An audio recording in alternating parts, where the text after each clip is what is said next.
Ya, saya buka masker lah. Nah, pendidikan itu adalah senjata yang paling ampuh untuk mengubah suatu bangsa. Yes. Waktu Jepang dibom, Hiroshima Nagasaki dibom, presidennya cuma bilang berapa guru yang tertinggal. Kenapa? Karena dengan pendidikan suatu negara yang hancur dia bisa bangkit lagi. Waktu kita mengubah orang malas, kita mengubah orang miskin, pengemis di jalan, bukan kasih mereka uang, tapi kasih sekolah mereka. Itu adalah hal yang terbaik. Jadi kalau teman-teman sementara belajar mengeluh-mengeluh, sementara sekolah mengeluh-mengeluh, memang seperti itu. Tapi jangan menyerah, karena di ujungnya pasti ada emas di situ. Bahkan dalam proses. Nah, pertanyaan nomor 1. Ya, boleh di-posting. Ya, ini operator, saya juga bersyukur ada Enrico yang menjadi operator. Jadi dibalik semua pertanyaan-pertanyaan yang buat itu dan semua ada Enrico bantu ya. Nah, bagaimana memilih jurusan jika belum tahu apa prinsip, ada apa passion dan bidang kesukaannya. Nah, saya punya cita-cita itu dokter. Saya suka sekali jadi dokter dan saya suka sekali biologi. Jadi ini adalah suatu hal yang saya juga gumuli waktu selesai SMA. Jadi kalau ada yang di bidang ini, kita sama-sama bergumul di hal itu. Tapi satu hal yang tidak pernah memungkiri adalah Tuhan pasti akan selalu tuntun anak-anaknya. Walaupun kita rasa itu salah jalan, tapi kalau Tuhan yang menuntun, itu tidak pernah salah jalan. Saya tidak bisa masuk dokter karena saya punya papa pensiun. Papa saya waktu itu sedang stroke berat, dan saya hanya berjuang dengan uang pensiun tiap bulan. Dan akhirnya guru saya bilang, oke, kamu masuk fisika saja. Oke, dari fisika murni, ilmu fisika belajar, akhirnya saya sekarang jadi guru. Dan ternyata hampir 10 tahun jadi guru, saya tahu, oh Tuhan ini panggilan saya, begitu. Dan tadi pagi saya dengar teman juga sama guru bilang, saya mau dapat kerja tambahan. Kalau orang mau kaya, jangan jadi guru, gitu ya. Jangan jadi guru. Karena kalau orang mau kaya, jadilah pebisnis, jadilah investor atau apa. Guru itu perlu hati yang menciptakan banyak-banyak orang kaya yang tergerak oleh belas kasihan. Jadi kalau orang menjadi guru, pasti penghasilannya tidak akan besar-besar sekali, tapi dia akan mencetak seorang atau yang bisa merubah suatu bangsa. Oke, jadi panggilan hidupnya kalian apa? Karena kalian adalah apa yang kalian sukai. Nah, you are what you love. Kalau kalian suka nonton anime, akhirnya kalian akan seperti anime itu. Kalau kalian suka nonton game, kalian akan seperti game itu. Jadi jangan sampai game yang kita nonton lebih banyak daripada apa yang seharusnya kita sukai. Karena takut akan Tuhan adalah permulaan pengetahuan. Seringkali itu klise, teman-teman itu selalu dibilang-bilang. Tapi sebenarnya Raja Daud, dia itu cuma seorang gembala. Tapi Tuhan train dia dengan setia, sabar di dalam gembala yang kecil, dengan setiap perkara kecil. Tuhan ternyata sedang persiapkan dia jadi raja. Luar biasa loh. Tuhan tidak pernah kasih tahu tiba-tiba, Daud, kamu akan jadi raja. Daud tidak tahu itu, tapi dalam kesetiaannya jadi gembala. Bahkan Isai, papanya pun tidak percaya kalau dia bisa jadi raja. Papanya percaya yang besar-besar yang ganteng-ganteng, Isakar, wah perkenalkan. Ya, tapi Tuhan lihat potensinya Daud. Dan ini jawabannya. Maka tidak bisa bilang, oke, malah. Ini kakak cuma bilang, janganlah bersandar kepada pengertianmu sendiri, harus selalu tanya sama Tuhan. Gideon yang dia rasa dirinya dari suku yang kecil, dia ternyata sedang dipersiapkan Tuhan untuk jadi hakim bangsa yang besar.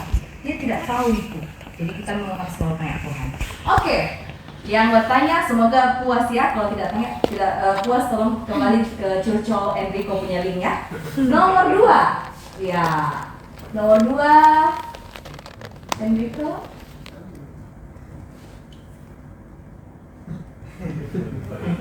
Oke. Sambil terus jalan. Ada yang sedang bergumul dengan jurusan. Ya. Tetaplah kembangkan apa yang Tuhan percayakan. Jadi kalau bergumul dengan jurusan tiba-tiba malas-malas, ngantuk-ngantuk, jangan. Tetap harus lawan itu kemalasan. Berikut, nomor 2 itu kayaknya pendidikan 2 kali tidak ada, cuma 1 kali Ji. Oh oke. Tips untuk maba ini dia. Jadi untuk mahasiswa baru, memang akan ada kesempatan yang baru.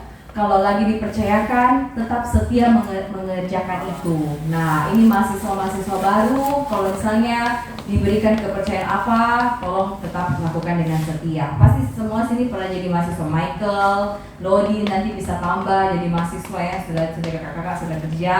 Tapi kalian adalah alat-alat Tuhan di situ. Bahkan Kak Wesley pernah jadi, kita semua pernah jadi sekolah kan, kita pernah sekolah. Nah, jadi kembangkan saja terus potensinya kalian. We are what you are. Sudah. Lanjut lagi, Enrico. Public speaking. Kayaknya kita berbicara di depan banyak orang. Ya, saya adalah seorang inferior sebelum kenal Tuhan Yesus dengan dekat. Saya sangat malu, kutu buku, apalagi ya. Malu sekali bicara dengan orang, bahkan orang bilang nggak berani lihat orang punya mata. Nah, ciri-ciri seorang yang tidak percaya diri saat berbicara adalah dia tidak berani lihat orang punya mata. Jadi latihan dalam public speaking yang pertama adalah berbicara dan tataplah lawan bicara Anda dengan nyaman. Gitu. Ini tips-tips yang sederhana, nanti kemudian dengan envelope rasa. Kalau saya sih datang dengan orang yang baru, pasti yang menggerakkan kita adalah kasih. Jangan ada udang di balik batu. Oh, saya mau kenalan nih. Iya, silakan. Itu cinta. Oke. Saya masih terbangun di bagian cinta. Oke. Nah, jadi itu teman-teman mengenai public speaking, berbicara dengan banyak orang. Intinya adalah perkataan yang menyenangkan itu seperti madu. Jadi Amsal sudah bilang itu menyenangkan sekali seperti madu. Tapi walk the talk. Kita cuma tidak sekedar bicara, tapi kita melakukan apa yang kita bicarakan. Itu challenging, itu susah sekali. Karena gampang sekali bermulut-mulut manis dan janji manis. Nah, tinggal melakukannya itu sulit. Gimana? Oke. Sudah, kayaknya itu saya tiga dulu ya, yang ringan-ringan. Apa ada tanggapan dari teman-teman? Saya langsung kembalikan. Aman. Silakan, lanjut lagi. Ada. Silahkan, ini diskusi teman-teman. Dari teman juga boleh. Oke, ada yang mau bertanya atau yang di rumah? Adakah yang bisa? Delon, Lydia, ada Lydia, ada tadi ya. Iya. Oh, itu sudah lewat ya kayaknya. Itu kayaknya kita punya timer. Harus restart dulu Zoom-nya baru kita bisa jalan lagi. Sorry ya guys, yang ini lewat Zoom, maaf, Zoom-nya belum dibayar, jadi gratis. Oke, nggak apa-apa. Sambil kita menunggu deh. Ada pertanyaan? Nggak ada pertanyaan? Kita lanjut ya. Oh iya, start kayaknya. Cek. Ya, sudah tahu. New meeting. Masuk ulang ya guys. Oh, oke. Nah, kita tolong dikasih tahu di grup. Masuk ulang. Iya. Oke. Nah, kita mulai masuk lagi di bergaul dengan Tuhan. Ada yang pertanyaan itu yang panjang itu kayaknya kita skip dulu. Soalnya panjang sekali. Ini agak lebar-lebar. Lanjut nih, bagaimana? Pak, soal public speaking. Kalau kalian takut, silakan terpapar dengan ketakutannya kalian lebih sering. Jadi kalau misalnya saya dulu orang introvert sih, saya juga tidak suka terlalu mau ngomong dengan orang atau bagaimana. Kita mau ngomong depan begini, itu tidak. Saya disuruh berdoa, saya gemetaran, kadang lari. Jadi bagaimana caranya kita bisa public speaking? Kita harus terpapar dengan segala sesuatu yang membuat kita takut. Betul tidak? Kalau kita takut lewat kuburan, kita harus sering-sering lewat kuburan, bagaimana guys? Ya, kalau misalnya kita takut ya, tapi saya tidak bilang takut itu adalah hal yang negatif, tidak. Takut itu Tuhan ciptakan secara natural, menghindari kita berbuat-buat yang berbahaya. Contoh, kita takut manjat tiang listrik, ya jelas lah. Tuhan kasih itu secara natural supaya kita tidak celaka. Tapi kalau misalnya kita takut untuk maju, itu yang bahaya. Kalian harus terpapar, nah. Misalnya, saya takut belajar naik motor, saya takut belajar naik mobil. Kalian harus lebih. Silakan kan? Lanjut ya. Kita masuk ke area bergaul dengan Tuhan. Oke. Oke. Kita masuk ke nomor 1 Enrico. Oke, bergaul karib dengan Tuhan. Nah, kita mau bermain dulu lah teman-teman. Carilah pasangan kalian, laki-laki dengan pria, wanita dengan perempuan. Ayo, sudah? Ayo, semua berdiri. Semua berdiri. Sudah dapat tuh pasangannya. Oke, semua berdiri. Kayaknya nggak kedengaran pakai masker. Oke, cari pasangan maksudnya laki-laki dengan laki-laki, perempuan dengan perempuan. Gitu, sudah? Semua berdiri, silakan berdiri dengan pasangan kalian. Michael dengan?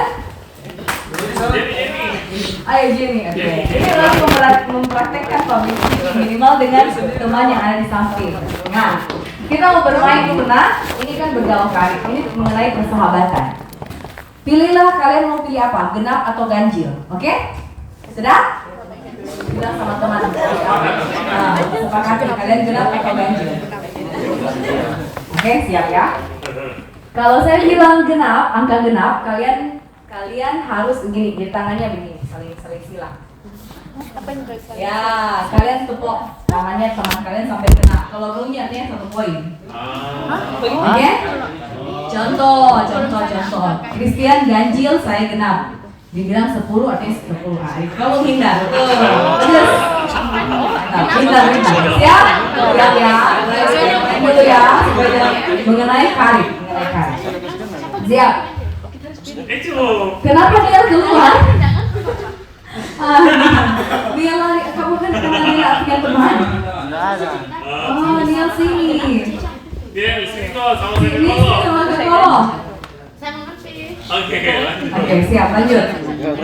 Siap. Nomor 592.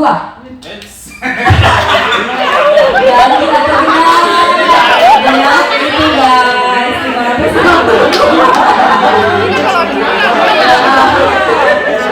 Itu poin, ada 1 poin tangan. Oke, guys. Lanjut. Berikutnya 23.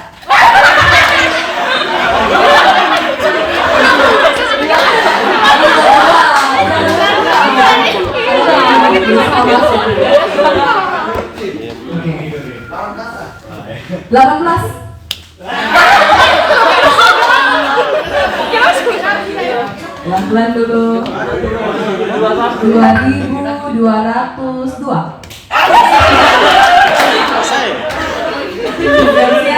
Siap. Dua nomor terakhir lagi. 41. Soal terakhir 5 dikali 10 tambah 1.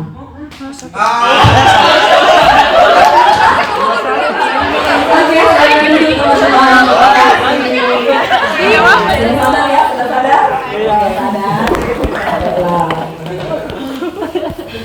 Ya, jadi Tuhan bergaul karib dengan orang yang takut akan Dia. Tuhan kasih tahu peraturannya dengan kita. Tuhan kasih tahu isi hatinya dengan kita. Tadi waktu main pasti ada rules dan prosedurnya. Tuhan kasih tahu hukum-hukumnya. Tapi perjanjiannya itu dengan orang yang dekat saja sama Dia. Pergaulan karibnya Tuhan itu nih, perjanjiannya diberitahukannya kepada mereka. Jadi bagaimana cara bergaul karib dengan Tuhan? Pengenalan pribadi akan Allah dengan persekutuan yang intim. Keintiman itu dibangun dengan waktu. Dan Tuhan sangat menghargai setiap waktu yang kita jalani bersama Dia. Jadi kakak nggak kasih tahu kapan ini harus berdoa ini. Tapi percakapan itu adalah salah satu bentuk kita membangun hubungan yang intim sama Tuhan. Waktu kita bekerja, jujur ketakutan saya akhir-akhir ini adalah memimpin PD berbahasa Inggris dari hari Senin sampai hari Jumat. Karena kami, puji Tuhan, lagi ada anggota dari luar negeri dan dia harus pakai bahasa Inggris full. Aduh, kalau kalian rasa kalian punya lidah rasa kaku-kaku, saya merasakan itu selama 5 hari ini. Karena harus pakai bahasa Inggris terus-terus. Tapi ternyata dalam itu ya, Koko bilang tadi, ketakutan itu Tuhan memberikan kita natur untuk kita terus bergaul sama Dia. Jadi safe place-nya kita justru adalah hal yang membuat kita bahaya. Daud jatuh ketika dia aman-aman di istana. Jadi Setiap hal yang Tuhan mau kita ter-challenge dalam hidup ini itu membuat kita semakin bergaul karib sama Tuhan. Kalian bisa iri, misalnya contoh next lagi Enrico, ada yang cerita, Kak, saya dengar orang punya cerita, ini kayaknya, Kak, saya dengar orang punya kesaksian, dia senang sekali sama Tuhan, Kak. Saya juga ini, ada yang janggal di hati saya. Saya merasa seperti orang yang sangat haus akan kasih sayang. Saya selalu mencari pasangan. Saat tidak mendapatkannya, saya merasa kehilangan. Seakan-akan semua orang yang saya suka itu sudah saya anggap sebagai pacar sendiri. Saya mau berhenti untuk membuat orang yang saya sukai tersakiti dengan perbuatan saya. Tapi seringkali saya merasa kehilangan, maka pikiran untuk mulai overthinking dan perilaku saya kepada orang tersebut negatif. Bagaimana saran untuk menghentikan hal ini? Mendengar curhatan ini, adik, saya pernah mengalami apa yang kamu alami. Terima kasih yang sudah tertawa ya, karena saya juga pernah mengalami itu.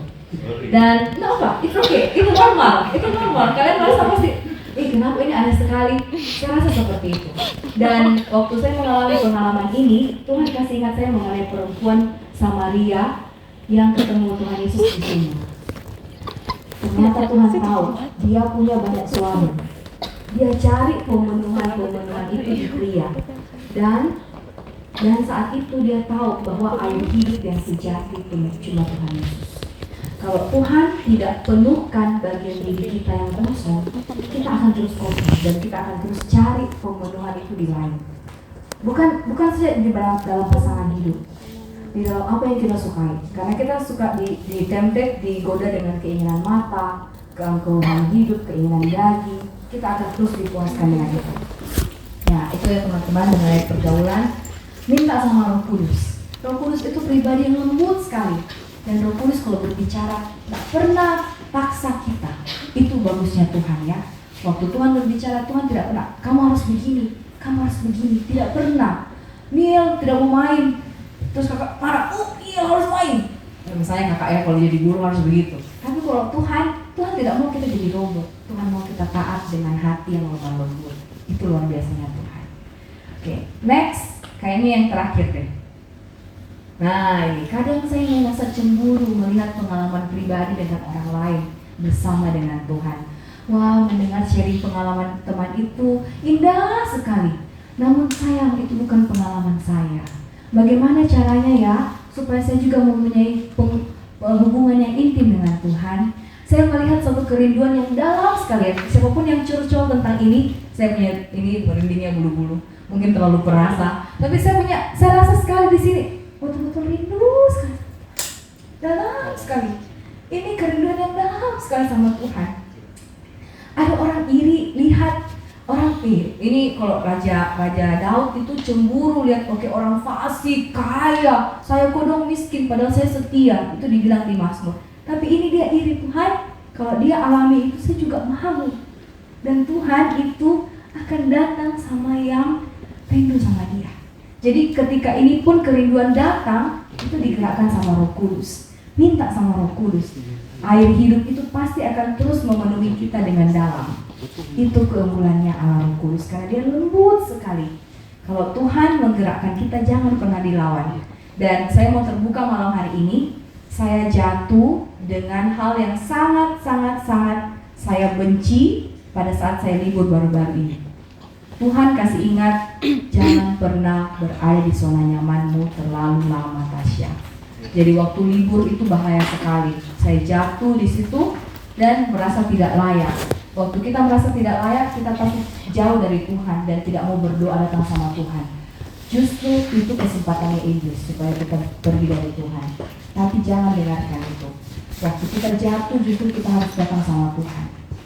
Untuk kita masih berjuang, justru kita harus minta terus, Tuhan pegang tanganku, jangan lepaskan sampai Tuhan betul-betul menguasai hatiku dengan cintanya Tuhan.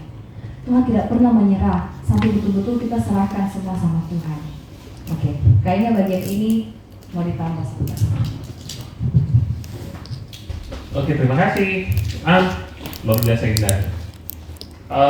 Pertanyaan yang nomor 2 sebenarnya apa yang janggal di hatinya sebenarnya nanti kita akan bicara soal di next mengenai hubungan. Kita akan review kembali yang soal itu. Saya pengen tambahkan dia nomor 3. Kadang saya cemburu dengan orang lain punya pengalaman pribadi dengan Tuhan. Dengar mereka sharing dan pengalamannya yang begitu indah dengan Tuhan, rasanya itu kayak mau sekali. Karena dengar itu saya cuma ikut feel saja, bukan yang feel experience. Bagaimana caranya supaya saya mempunyai hubungan yang intim dengan Tuhan? Oke, kenapa kita nggak mengalami Tuhan? Apakah Tuhan tidak cukup bicara dengan kita? Selalu kan? Apakah tidak cukup? Karena sebenarnya kalian harus tahu Tuhan selalu berbicara dengan kita lewat apa saja. Ini sudah cukup loh. Kurang apa lagi? Dia bicara dengan kita. Problemnya kenapa tidak jadi experience untuk kita? Karena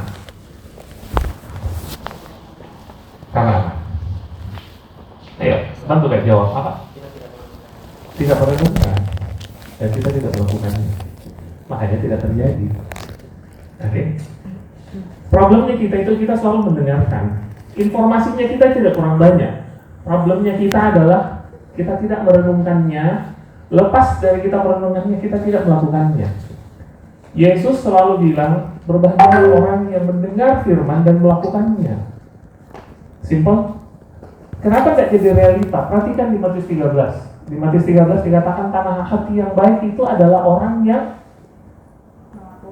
mendengar firman tentang kerajaan dan berkali-kali. Di Matius 7 pun dikatakan, orang yang melakukan mendengar firman Tuhan dan melakukannya, ia sama seperti rumah yang dibangun di atas batu karang. Itu sudah jelas prinsip. Ini prinsip, tolong kalian dengar. Kalau kalian tidak pernah merasa bahwa kenapa saya tidak mengalami Tuhan? Tuhan itu tidak bisa dirasa, serius. Kalau dia rasa berarti dia adalah jasmani. Kita jasmani, kita manusia jasmani. Oh, ada Tuhan rasa bulu kuduku berdiri. Anggaplah, contohnya kalau misalnya terus ada asap. Terus ada serbuk-serbuk turun, ada emas turun atau bagaimana. Terus kelilipan, oh tidak, ternyata asapnya masuk di mata. Tidak, Tuhan itu tidak seperti itu. Dia amat sangat real, nyata kalau kita melakukan firman. Perhatikan waktu pertama kali Yesus bertanya sama Petrus, menurut kalian siapa saya? Menurut kalian apakah saya Elisa? Apakah saya Elia? Apakah saya Nabi? Dia bilang, kamu adalah anak Allah yang maha tinggi, bukan kamu yang mengatakannya, tetapi Bapa sendiri yang menyatakannya kepadamu. Ada revelation dari Tuhan, hasil dari perenungannya dia. Satu-satunya yang merenung pada saat itu bahwa dia adalah anak Allah yang maha tinggi cuma Petrus. Karena apa? Dia lihat, dia dengar, dia rasa, dan dia lakukan. Lihat nggak yang ikut Yesus jalan di atas air? Siapa? Petrus. Karena dia rasa, makanya dia ngerti. Perhatikan Abraham. Sejak saat itu Tuhan mengenal Abraham mengenal Allah sebagai Yehova Jireh, Yahweh Jireh, Allah yang itu karena apa? Dia dengar firman, persembahkan anakmu, disuruh mau tikam begini, terus ada malaikat tahan. Dia sediakan ada satu lembu yang tanduknya tersangkut di semak-semak. Dia ngerti karena dia alami. Masalahnya kita nggak mau melakukan firman. Kita cuma mau tahu, simpan di kepala, tapi tidak jadi realita. Tuhan sudah bosan bicara dengan orang-orang seperti itu. Serius. Akhirnya jadi Farisi kan. Berapa banyak? Kita kurang apa? Kita ibadah contoh. Doa hari Selasa. Apaan? 10 tahun jadi Kristen. Berbuat, tunggu dulu. Kikir iya. Berkelahi iya. Bohong iya. Mencuri iya. Apalagi? Wah banyak. Nggak bertumbuh kan? Nggak bertumbuh. Kita tidak mengalaminya karena hanya sekedar pengetahuan yang berkala. Mengalami, ingat, kita merenung dan melakukannya. Satu ayat saya tinggalkan. Yosua 1 ayat 8. Dari mana Yosua? Yes. Pembelajaran mana? This is for you guys. Yosua 1 ayat 8. Kalau enggak kita gagal. Datang kok hari Selasa. Serius kan? Saya pengen sharing soal itu. Kalau kalian mau berhasil dalam hidupnya kalian rasa betul, wah Tuhan ini Tuhan yang baik, Tuhan ini Tuhan yang luar biasa, Tuhan adalah Raja, Tuhan adalah seorang yang Tuhan adalah Tuhan yang generous, percaya sama saya, lakukan. Yosua. Mana ini Yosua? Oh iya. Oh. Janganlah engkau lupa memperkatakan kitab Taurat ini, hukum ini, tetapi renungkanlah itu siang dan malam, supaya engkau bertindak hati-hati sesuai dengan apa yang tertulis di dalamnya. Sebab demikian perjalananmu akan berhasil dan engkau akan beruntung. Ya direnungkan, selesai direnungkan, dicatat. Sudah gitu, saya pengen sekali gini loh, kita bikin kapan-kapan lah. Kita harus konkret. Selesai kita dengar firman Tuhan, kalian harus beli buku jurnal. Isinya nomor 1, Tuhan bicara apa tentang saya hari ini. Nomor 1, Tuhan bicara misalnya contoh. Apa tadi kita cerita? Soal apa?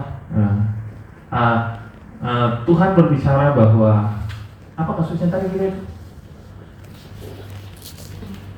Aduh, saya lupa. Pokoknya ada satu kasus tadi kita cerita. Kita dengar firman, kita harus catat. Tuhan berbicara pada saya apa hari ini? Misalnya, saya adalah Tuhan yang Maha Kasih. Oke. Kita harus bilang, misalnya kita dengar khotbah, kita ambil intisarinya. Tuhan berbicara apa tentang untuk saya hari ini? Selesai itu yang kedua, Tuhan menyatakan diri sebagai apa kepada saya, supaya kita mengenal Dia. Mengenal kan? Dari tadi ada di pertanyaan nomor 2, mengenal Tuhan. Yang ketiga, harus ada langkah konkret. Apa yang harus saya lakukan? Contoh, Tuhan itu selalu mengampuni orang yang berdosa. Tidak peduli dosanya sekeras apa, pasti Tuhan selalu ampuni. Oke? Itu sudah pasti. Nah, nomor 2, saya mengenal Tuhan itu sebagai Allah yang penuh kasih.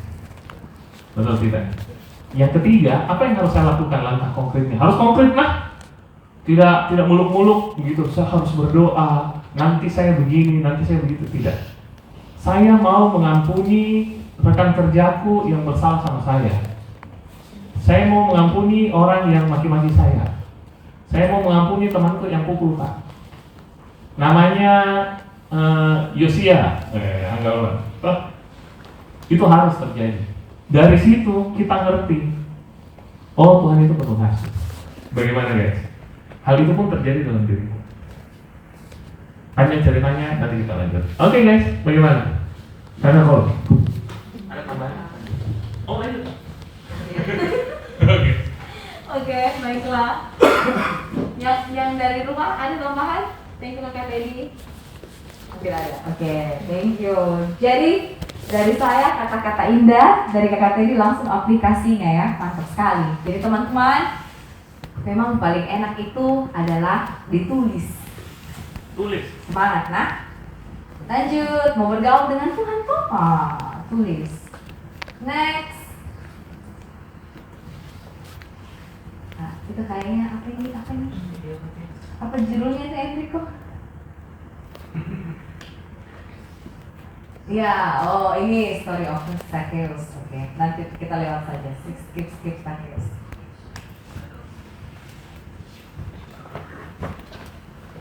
Nah, ini mengenai pergaulan dengan teman. Pergaulan dengan teman. Ya, ini ada cerita dari teman kita. Sepertinya kalau saya mendalami kasusnya, teman kita ini sedang mencoba untuk keluar dari zona nyamannya dalam hal pergaulan. Mantap, siapapun dia mantap sekali. Memang harus mau memperluas kapasitas ya, memperluas juga jaringan yang baik. Jangan sampai teman-teman cuma bergaul dengan itu saja. Tetap harus juga bergaul dengan orang-orang yang baik. Nah, jadi bagaimana cara kita bersosialisasi dengan lingkungan dan teman baru? Apakah kita boleh pilih teman dalam bergaul? Nah, ini cara jawabnya langsung ya. Berdoa. Ini klise sekali nih. Berdoa minta Tuhan kasih hikmat dalam melakukan firman Tuhan. Kalau kakak mau bilang, siapakah sesamamu manusia yang harus dikasihi? Kita harus belajar dengan orang Samaria. Waktu orang Lewi lewat pinggir jalan, ini orang yang terluka dan ditolong. Padahal itu orang Lewi, dia tahu firman Tuhan karena dia keturunan Harun. Tapi waktu orang Samaria lewat, walaupun dia bermusuhan dengan orang Yahudi yang terlantar di pinggir jalan, dia tetap tolong. Jadi siapakah sesama manusia? Ini teman-teman yang bijak saja. Kalau Tuhan Yesus kasih jawaban, Tuhan Yesus nggak pernah kasih jawaban plek. Tuhan Yesus kasih perumpamaan. Sama kayak saya malam hari ini. Teman-teman pikir sendiri. Oke, jadi berdoa minta sama Tuhan untuk dipertemukan dengan teman-teman yang baik. Saya lakukan ini waktu pertama kali datang di SDH Makassar. Saya tidak tahu siapa teman saya nanti jadi teman guru, tapi saya berdoa sama Tuhan, Tuhan tolong kasih teman-teman yang baik. Dan tolong kasih komunitas gereja. Jadi siapapun kalian bergaul, memang orang gereja yang datang itu ke gereja adalah orang-orang yang butuh pertolongan sebenarnya. Sama kayak ke rumah sakit, kita semua butuh ditolong, tapi tetap satu frekuensi. Nah ini di gereja, kayak ini Sebastian dari jauh-jauh datang ke sini, wah luar biasa tuh. Nah teman Sebastian mau berteman sama kita, jadi kita juga harus menyambutnya teman-teman. Nah lanjut, jadilah diri sendiri karena anak Tuhan akan bersinar dimanapun dia berada. Anak Tuhan itu hal yang positif orang-orangnya. Kata-katanya juga positif. Jadi kayak waktu lalu kalian ajar tentang karakter, sama di gereja dengan di rumah sama. Tapi jangan sampai dibilang, oke, saya memang kasar, buatku memang kasar. Jadi di mana-mana bahkan di gereja saya juga kasar. Kita harus bertobat, harus minta hatinya lembut karena jangan dipertahankan hal yang salah. Nah, lanjut. Cerdik seperti ular dan tulus seperti merpati. Nah, ini waktu murid-murid diutus, mereka harus cerdik, tapi mereka harus tulus. Dan mengenai pilih-pilih teman boleh atau tidak, seorang sahabat menaruh kasih setiap waktu dan menjadi seorang saudara dalam kesukaran. Yang terakhir, pergaulan yang buruk merusak kebiasaan yang baik. 1 Korintus 15 ayat 33. Jadi, apa boleh pilih teman atau tidak? Otomatis kita harus pilih yang bisa memberikan kebiasaan yang baik. Nah itu. Sudah ya? Sudah menjawab? Ada yang mau respon? Tidak ada? Oke, lanjut lagi mengenai bergaul. Next, Enrico. Nah, ini bagaimana saya merasa mengatasi perasaan tertolak. Wah, ini. Bukan cuma tertolak di cinta. Ditolak juga untuk bergaul dengan orang lain. Wah, ternyata susah sekali ternyata untuk masuk di dalam circle ya. Kayaknya ada seperti itu ya. Ada yang pernah saya kayaknya mengalami waktu SMA, kakak mengalami sendiri-sendiri terus. Kalian pernah merasakan tertolak di komunitas? Serius, semua orang pasti pernah melakukannya. Dari mana? Silakan. Karena saya orangnya, oke, kau nggak mau berteman sama saya, biarkan nih, saya belajar sama buku saja. Begitu sih saya dulu waktu SMA kakak ini. Iya, silakan.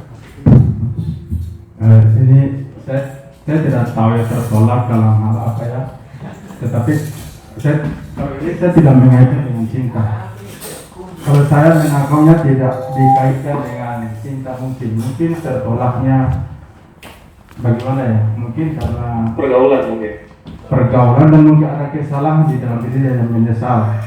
Sehingga karena saya salah atau mungkin karena berdosa, rasanya bersalah di situ. Ini saya lebih menangkapnya itu bagaimana saya tidak menemukan bahwa dia tertolak karena cinta atau tertolak karena teman. Tetapi mungkin lebih tertolak perasaannya itu dengan Tuhan, hubungannya dengan Tuhan. Jadi kalau dikatakan bagaimana mengatasi perasaan tertolak, pertama kita memang harus terbuka sama Tuhan. Kedua, kalau memang kita salah, kita harus akui dengan sama Tuhan. Dan ketiga, kita harus bertobat dari apa yang kita lakukan. Supaya siapapun, seperti kata saya tadi, siapapun kita pasti merasa tertolak. Kalau kita sudah membuat namanya kesalahan, itu pasti ada rasa tertolak di dalam hati. Baik sama teman, sama orang tua, apalagi terhadap Tuhan. Salah satu hikmat yang saya terima akhir-akhir ini bahwa ketika kita mau mengenal Tuhan, maka kita akan tahu dosa sekecil apapun dalam hidup kita. Dan kalau kita tahu itu, kalau kita tidak mau maju, berarti itu tertolak. Artinya kalau kita tidak mau membereskan dengan Tuhan, pasti rasa tertolak itu ada terus. Nah, bagaimana caranya tertolak? Seperti yang saya bilang tadi, saya tidak menangkap bahwa itu tertolak karena cinta. Ini kalau lebih spesifik kita minta mereka untuk Iya. karena orang tertolak itu mereka butuh konseling sih sebenarnya secara pribadi. Kalau Mereka itu berharga di matanya Tuhan. Oke, bagi yang bertanya ini bisa Japri pribadi, Ya. saya atau Kakak Teddy atau Betul sekali. Kakak Tasya, ini tidak boleh didiamkan ini. Karena jawaban seperti ini itu tidak tuntas. Jadi kalau boleh bagi yang bertanya coba terbuka apa itu sebenarnya, apa yang dimaksudkan tertolak, bagaimana ini. Kita di sini bukan kita mau menganggap bahwa kita lebih, kami yang tiga ini, tetapi perjalanan seperti ini kami sudah pernah lalui. Iya. Kita mencoba membantu kalian. Mulai dari cinta, oke, sudah. Mulai dari hal apalagi seperti saya orang dari Sabu itu salah satu pulau terpencil di Indonesia yang jarang dijangkau dan hidup dalam porak-poranda, hanya mengenalkan ada saudara yang tidak sesuai dengan kehendak Tuhan. Rasa tertolak gitu aja. Tetapi kalau kita boleh bersama hari ini itu adalah penyelesaian hidup kita. Yes. Dan ya, mulai dari teman sampai ke Tuhan lah penyelesaiannya. Jadi begitu dulu. Nanti kalau bagi yang bertanya ini mohon Japri pribadi. Ya. Kakak Teddy, saya atau Kakak Tasya. Oke, terima kasih. Silakan dilanjut. Oke. Nah, karena saya pernah merasakan patah hati, jadi saya tulis di situ Mazmur 147 ayat 3. Ia menyembuhkan orang-orang yang patah hati dan membalut luka-luka mereka. Jadi di situ maksud daripada yang patah hati itu artinya yang patah, yang sementara pecah, luka, Hancur lebur. ya itu hancur lebur, Luluh lantak. mencabik-cabik, betul-betul hatinya tuh, aduh, tuh orang bilang so bakal pada dia di sana ya. Oke, lanjut, so keluar dari Manado. Tapi tapi datang sama Tuhan Yesus. Ya. Bangkit lagi, introspeksi. Oh, saya salah di mana ya? Oh, kayaknya waktu saya dengan lawan jenis ini, Tuhan seperti ini ajar ya. Oh, oke, saya belajar hal baru. Habis itu move on. Hidup bukan untuk satu orang. Move on. Oke, gimana? Shit. Oke, lanjut. Oke, berbenah dan move on. Nah, ini circle yang ada di gereja. Apa boleh saya bersirkel lah? Ini luar biasa nih orang yang ambil kata circle ya. Circle itu saya jelaskan ya. Ini kayaknya kata pertanyaannya agak sedikit menyimpang. Jadi kasih jelaskan lagi. Apa boleh saya bergaul ya? Bergaul di dalam lingkungan gereja? Boleh sekali. Bagus sekali. Itu saya jawabannya.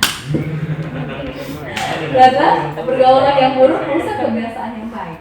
Silakan Mika. Pergaulan yang baik merusak kebiasaan yang buruk.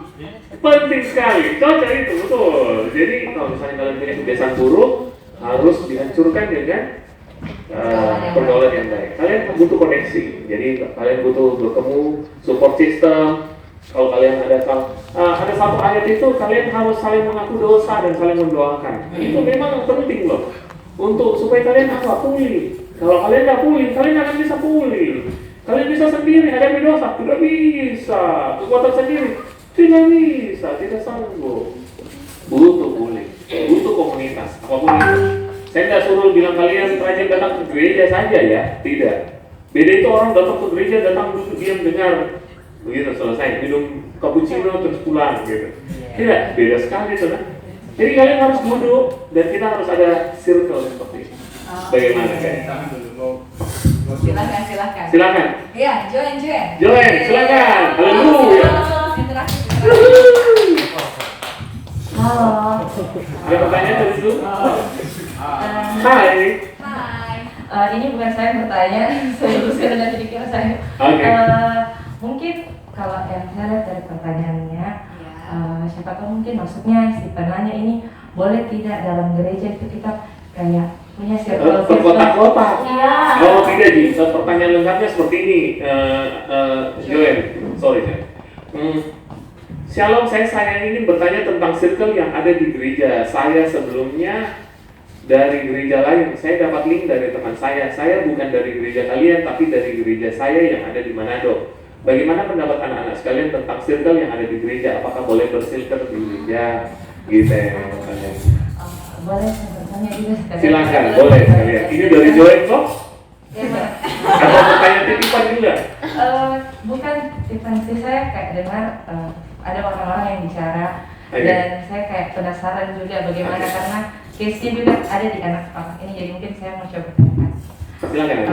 Jadi begini, banyak orang takut kayak masuk ke gerejanya, bukan gereja eklesia tapi kayak ke GPDI karena katanya GPDI terkenal dengan biasa sudah bersirkel-sirkel kayak sekat-sekat. Jadi kayak misalnya dia baru datang terus kayak ke gereja besar, dia kayak datang sendiri, dia kayak tidak kayak tidak terkoneksi begitu sama orangnya di sana. Jadi kayak dia jadi takut ke gereja karena dia kayak merasakan dia ke gereja itu tidak masuk ke dalam komunitasnya. Jadi yang kayak kalau misalnya pelayan ini sudah ada circle-nya, kayak misalnya pelayan ini ada circle-nya.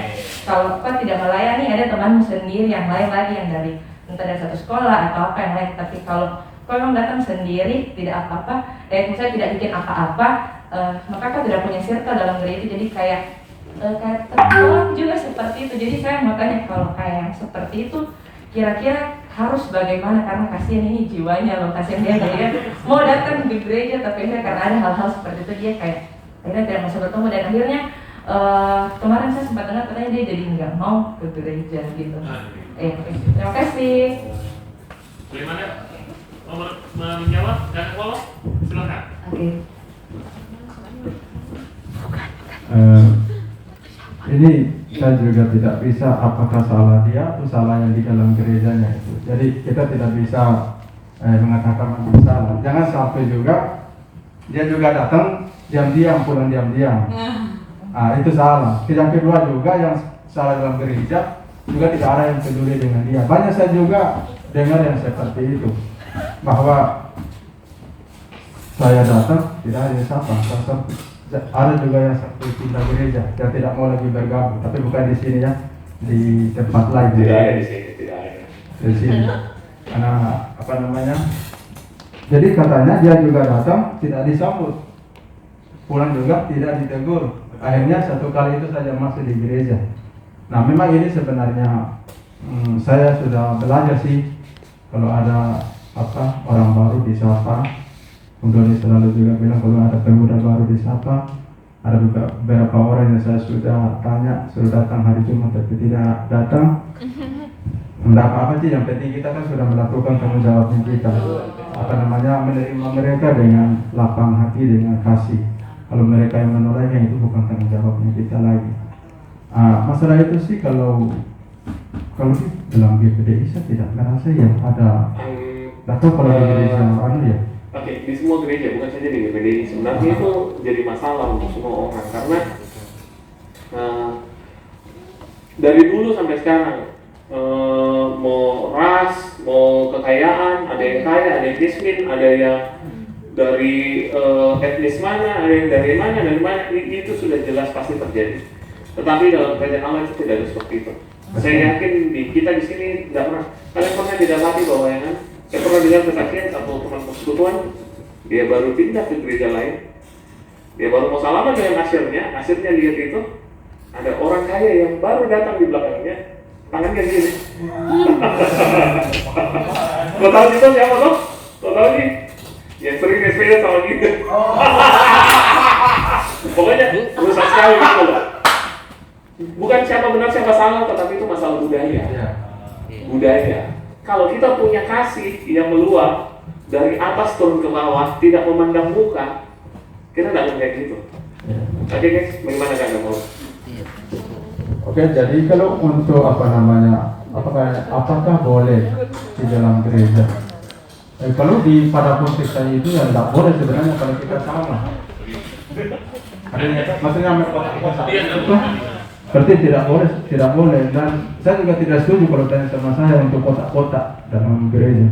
Walaupun gereja orang lain itu ya penghasilan ini di sini, penghasilan di sini, Ya Tuhan duduknya di atas dekat-dekat pendeta. Yang bersumbang paling banyak duduk paling depan.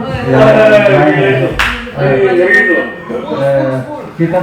Kita jangan punya berpikir seperti itu. Karena siapapun itu di mata Tuhan itu sama. Miskin dan kaya itu sama. Jadi mungkin yang bertanya pernah tadi yang tidak pernah ke sini ya, cuma bukalinya saja. Iya, Bukalinya saja. Oke. Seandainya saudara atau saudari yang pernah ke sini, maaf kami kalau melakukan seperti itu. Tetapi kalau suatu saat saudara atau saudari datang ke sini, perkenalkanlah diri, kami terima dengan kasih.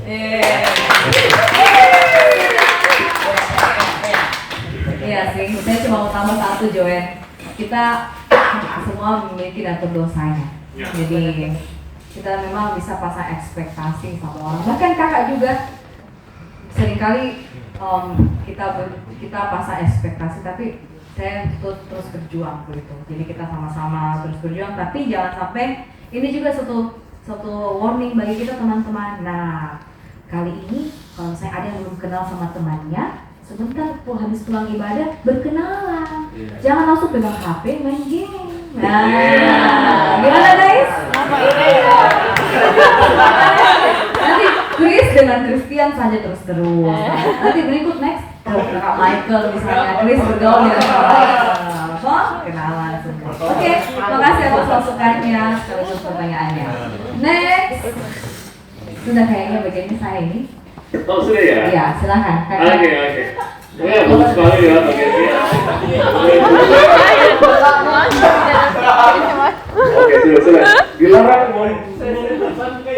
mempertanyakan, menertawai pertanyaan dilarang ya. Siapa mau itu bertanya? Itu bagus ya. Yesus itu orang paling tidak eksklusif di dunia. Padahal dia itu raja loh. Wah, dia turun mengosongkan diri, turun ke bawah, lahir di kandang domba. Tidak lah, dia di penginapan cuma bagian bawah. Dia rela turun mengosongkan diri ke tempat bawah. Tidak punya rumah, tidak punya, dia bilang katanya serigala ada lubangnya, burung di udara ada sarangnya, tetapi anak manusia tidak mempunyai tempat untuk meletakkan kepalanya. Biar sama orang miskin, orang kusta, orang kandala, ketemu orang buta dia ketemu. Biar sama orang Samaria. Orang Samaria itu etnisnya berbeda dari orang Israel. Itu tadi perempuan Samaria dia duduk minum. Pemungut cukai, pekerjaannya apapun, orang Romawi dia temani. Dia orang paling tidak eksklusif di dunia ini. Siapa yang eksklusif? Ahli-ahli Taurat dan orang-orang Farisi. Serius, orang kalau agamawi pasti eksklusif. Merasa diri hebat, merasa diri benar. Saya nggak mau bergaul dengan itu. Saya nggak mau situ. Kenapa itu? Bukankah itu Yesus? Bukankah dia rabi? Kenapa dia duduk makan di situ dengan para pemungut cukai? Oh, di situ. Jadi orang benar itu bagus. Merasa benar itu bagus. Sudah nggak usah tertawa. Ya, jadi orang benar itu bagus. Serius. Kalau kita sering menghakimi, kita jadi Farisi. Kita itu kalau kita sadar bahwa kita itu kalau tanpa Tuhan, kalau tanpa kasih karunia Tuhan kita cuma ampas, kita tidak akan menghakimi orang lain. Serius loh. Nah, boleh guys? Kita lanjut. Sudahlah, nggak usah terlalu tegang. Kita akan masuk ke bagian yang paling seru, paling panas. Cinta dengan lawan jenis. Jadi setelah masuk ke pertanyaan kita menomorkan di rumah. Saya mau langsung kasih tidak? Saya tidak tahu ini nah. Pertanyaan dia mau jebak temannya atau dia bertanya dari dirinya. Kadang juga dia bilang ada temanku bertanya, ada. Tapi kita tidak akan masuk dari situ. Kita mulai dari pertanyaan. Kita skip nah. Oke, habis waktu. Kita lanjut saja, habis waktu. Kasihan yang ada di rumah. Berarti kita sudah ibadah 2 kali 45 menit, 1,5 jam. Saya akan selesai 15 menit saja. Berarti ini kok gak bisa gagal follow. Akhirnya, singkat cerita, saya akan masuk begini, saya kebetulan punya tugas itu bagian tujuan hidup dengan penciptaan. Ada satu pertanyaan penciptaan seperti ini. Saya tahu ini anak iseng ngetes. Telur atau ayam duluan? Sudahlah, ini ayam. Ayam nah. Jangan bertanya nih pertanyaan begini kasihan. Itu habiskan waktu. Ayam, soalnya ada elemen yang dalam telur yang dihasilkan cuma dari induk ayam. Apa itu? Sel telur. Tidak lah. Sel itu bisa dari mana saja. Betul enggak? In vitro bisa bikin sel sendiri. Kehidupan baru diambil sendiri, cuma diambil selnya. Sekarang kalsium karbonat cuma bisa dibuat dari induk ayam. Apa itu? Cangkang telur. Nah, oke. Cuma induk ayam yang bisa buat. Dia makan-makan, yang menghasilkan. Oke? Nah, simpel. Jadi mengenai ayamnya, apakah langsung jadi ayam atau dari baby ayam ke ayam dewasa? Itu hanya Tuhan yang tahu. Nah, itu bukan urusan yang kita. Tolong jangan ditanyakan. Next, prioritas hidup. Nah, bisa ada yang bingung prioritas hidup. Kita skip dulu lagi nih. Fokus hidup orang percaya. Apakah Tuhan yang paling anak Tuhan itu yang paling utama itu apa? Yang kedua itu, bagaimana saya menentukan apa yang menjadi prioritas dalam hidup saya? Oke.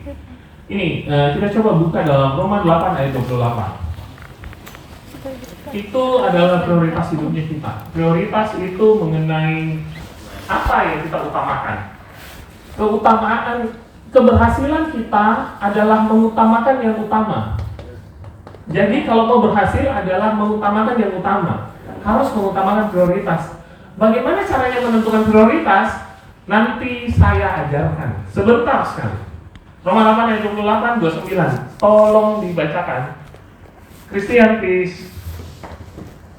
Pelan-pelan ya. Roma 8 ayat Besar sedikit. Roma 8 ayat 28. Kita tahu sekarang bahwa Allah turut bekerja dalam segala sesuatu untuk mendatangkan kebaikan bagi mereka yang mengasihi Dia, yaitu bagi mereka yang terpanggil sesuai dengan rencana Allah.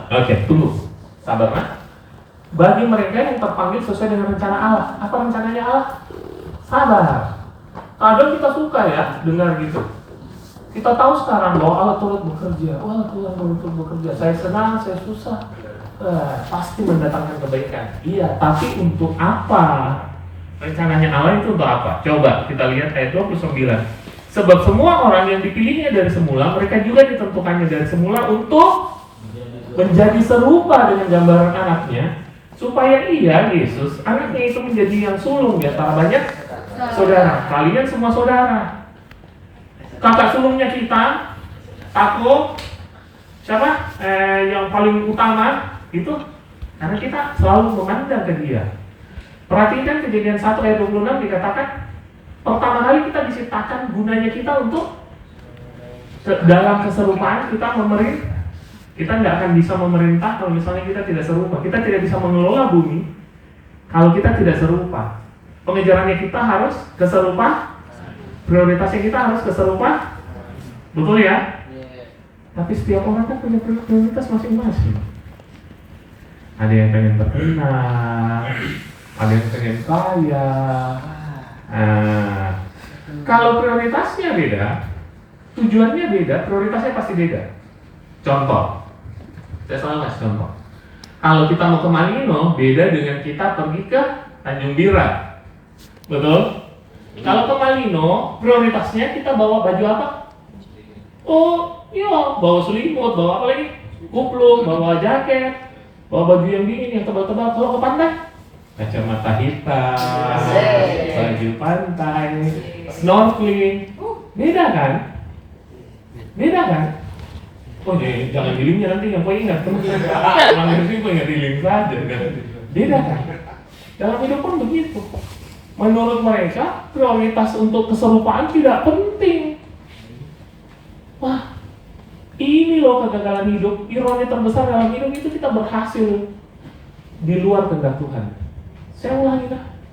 Kita berhasil di luar kehendak Tuhan. Contoh, jadi raja. Raja apa? Raja minyak jalan tol. Raja pencuri di kota Makassar. Raja preman. Siapa itu? John Kay.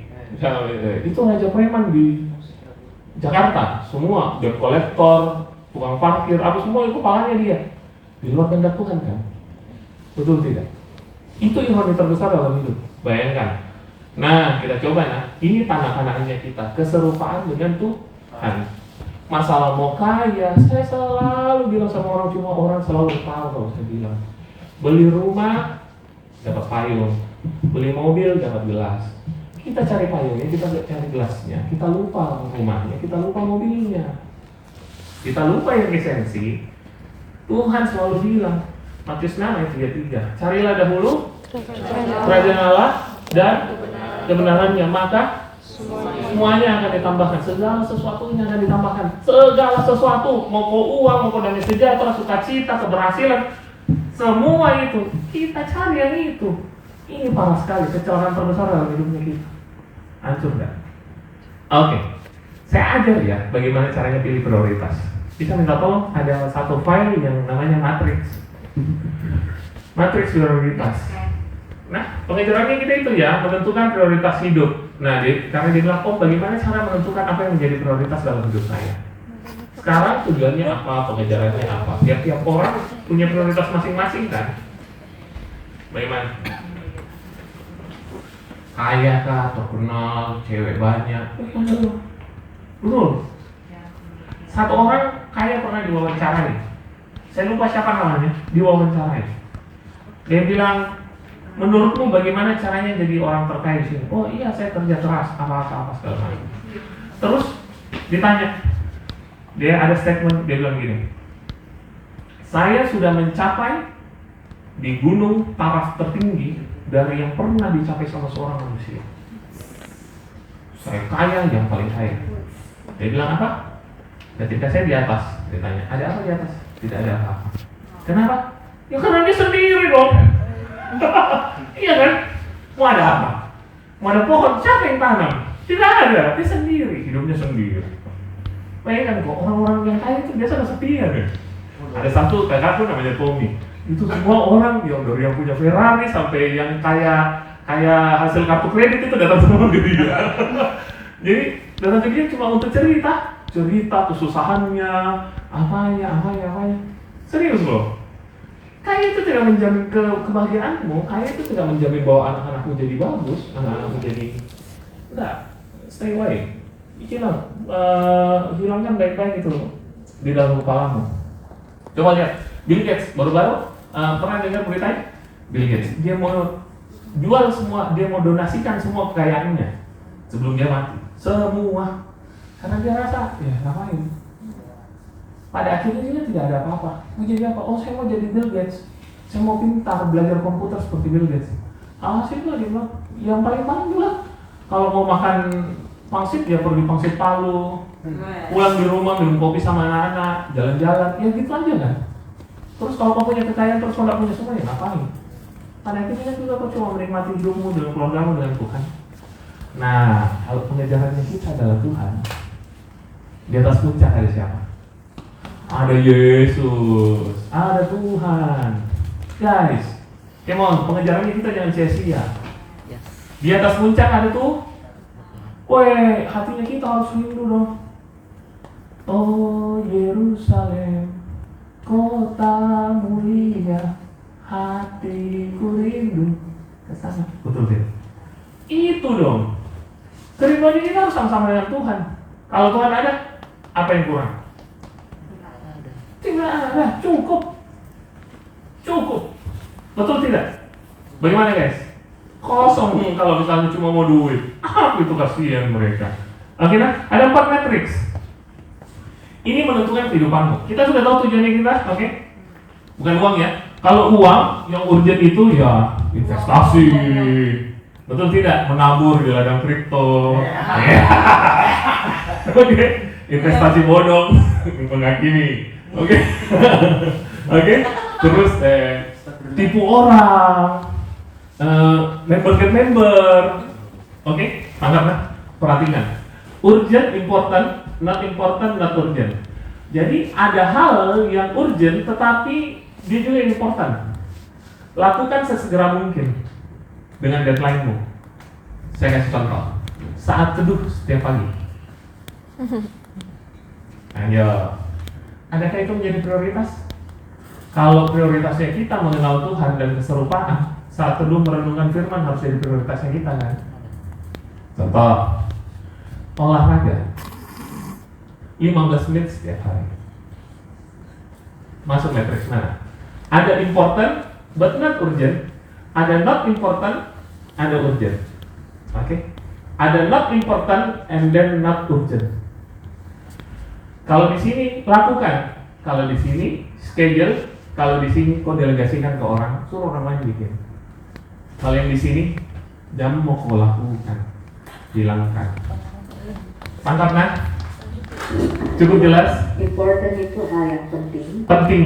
Urgent itu Ini artinya penting. sangat mendesak. Mendesak, tidak mendesak, tapi dia penting. Tidak penting, tidak mendesak, tidak mendesak, dan penting. Nah, schedule. Oke? Kalau yang di sini lakukan sesegera mungkin. Kalau yang di sini jongkok kasih di orang nah. Contohnya, kau lupa kasih mati kompor di rumah. Kau sudah bawa kunci rumah. Tunggu nih, dan saya telepon bibi. Tidak bisa. Kau cepat pulang, matikan itu kompor. Kalian tangkap nah? Betul. Nah, oke. Itu prioritas. Kau bakar rumah banyak. Oke. Tidak penting, tapi tidak urgent, tapi penting. Itu apa? Kita harus schedule. Saya mau belajar. Saya mau bikin khotbah. Betul tidak? Harus di schedule. Saya mau bikin presentasi, di schedule. Saya mau riset. Saya mau apalah? Pokoknya banyak. Coba, coba pikirkan. Ada yang tidak penting tapi urgent. Tidak penting buat kita tapi urgent. Contoh apa? Kasih saya contoh. Apa? Apa? Laptop tadi. Oke. Dari mana? Mungkin bagi saya tidak penting, tapi ini urgent sekali karena dibutuhkan untuk kuliah. Itu kan important. Oh iya. Iya betul ya. Ada yang hal-hal yang tidak penting, tidak penting tapi urgent. Ayo, kemana? Ada orang kecelakaan di jalan. Oke? Ada orang kecelakaan di depan, misalnya contoh. Penting nggak? Ya itu juga nggak kenal kan. Tahu-tahu begal yang jatuh kecelakaan. Tapi urgent, butuh pertolongan. Biarkanlah polisi datang. Kalau kalian yang bawa, terus tiba-tiba mati dalam mobilnya kalian kan yang di BAP. Jangan. Kalian harus hikmat, mikir. Oke? Urgent, not important. Next, tidak urgent, tidak important. Ayo. Mobile. Tidak loh, next. Healing. Tidak, kegiatan. Ini mengenai prioritas apa? Contoh, main game. Nah, apa lagi? Buka TikTok. Apa lagi? Scrolling. YouTube, main game, apa segala macam. Kegiatan yang tidak berguna sama sekali dan tidak penting, tidak urgent. Kalian harus coret. Ini kalau kalian mau powerful, punya atomic habit, itu habitnya kalian pokoknya betul-betul satu hari itu jadi orang produktif. Contoh, full timer gereja. Hari Sabtu harus atur kursi. Nah, itu ada di matriks mana? Ayo gimana? Ya, betul, nomor 1. Betul tidak? Saya sebagai seorang businessman mengajar musik.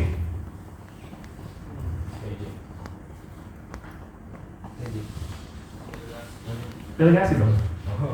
Oh iya kan? Iya dong, bukan bidangku.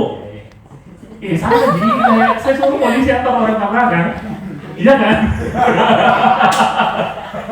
Contoh, memasak di rumah.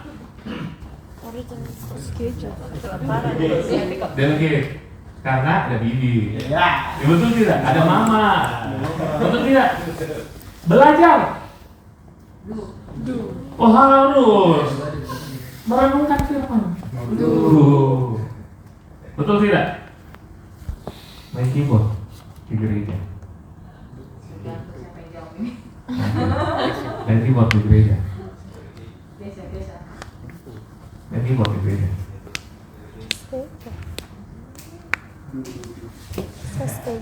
Schedule dong. Iya. Schedule. Betul. Iya kan? Kalian semua pelayan sini kan?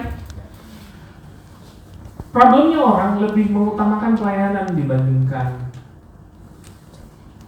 apa yang harus dikerjakan sebenarnya. Kalau hamba Tuhan, itu adalah pekerjaannya. Dia tidak bisa delegasikan ke orang lain. Dia tidak bisa schedule. Dia harus do. Tapi kalau kalian belajar apa segala macam, pekerjaan apa, saya rangkum. Akhirnya saya setelah merenung, Tuhan tetap nomor satu. Keutamaan Tuhan tidak bisa diganti. Betul tidak? Betul. Oh, itu nomor satu. Pelayanan itu bukan berarti bahwa Tuhan tidak. Do you understand? Loh, enggak. Keluarga nomor 2. Kau nggak bisa tinggalkan keluargamu gara-gara pelayananmu. Ini salah sekali.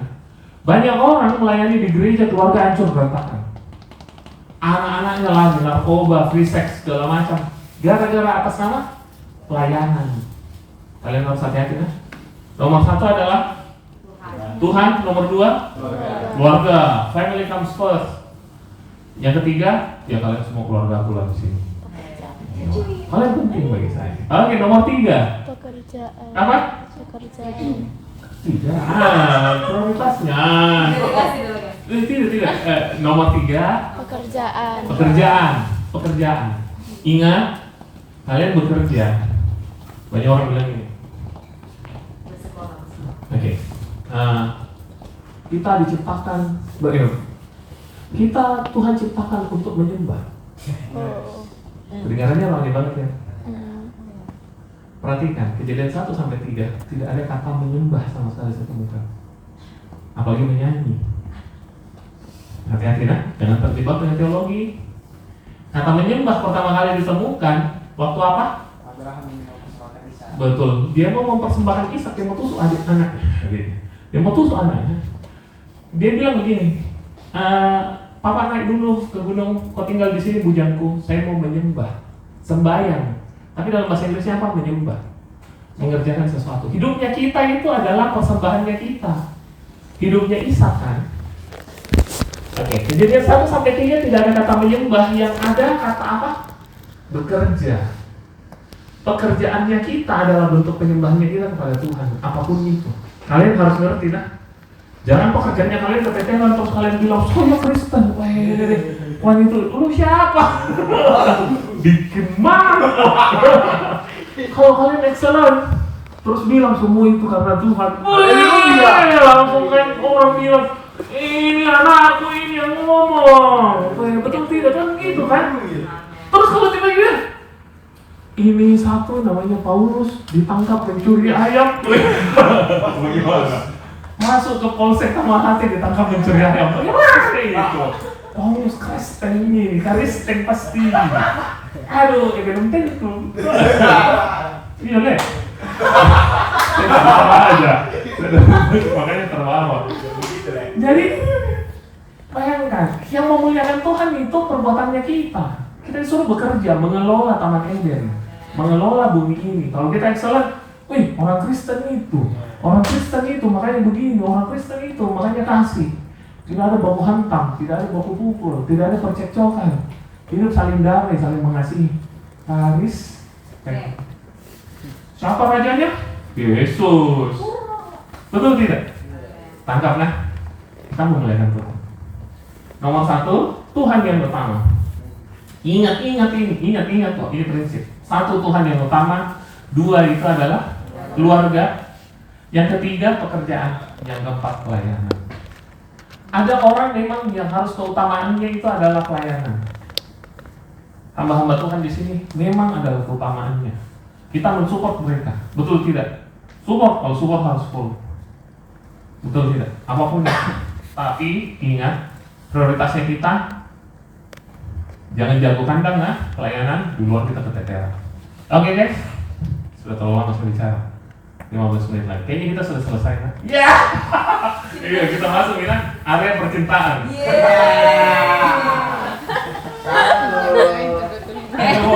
Banyak sekali ini kan. Oke, nah, cinta dengan lawan jenis. Nah, saya kelompokkan, saya cepat saja. Jadi pertanyaan nomor 1, 4, 5 itu kira-kira sama. 1, 4, 5, 8. Makanya saya ada kan nomornya di situ? Kan? 1, Kak, kalau saya jatuh cinta dengan sesama pelayan Tuhan yang ada di gereja, bagaimana Kak? Ada tips-tipsnya? Oke. Nomor 4, please. Falling in love, jatuh cinta kepada lawan jenis yang usianya lebih muda dari kita. Apakah itu adalah hal yang wajar? Misalnya si cewek berumur 20 tahun. Sudah nih, jangan kasih misalnya. Cowoknya 19. Secara karistik ada antara aturan umur dan atau pasangan begitu. Oke, nomor 5. Shalom, saya ingin curhat nih. Jadi saya suka cewek di gereja. Dia sangat pintar memainkan alat musik.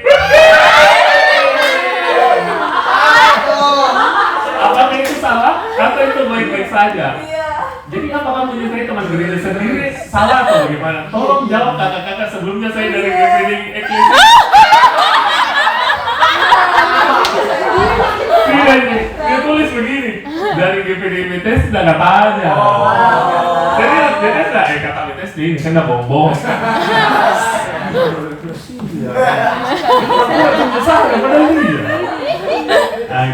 Next, nomor 8. Om, bagaimana saya tahu kalau saya sedang jatuh cinta? Oke, yang saya mau bilang begini. Jangan jatuh. Soalnya jatuh itu sakit.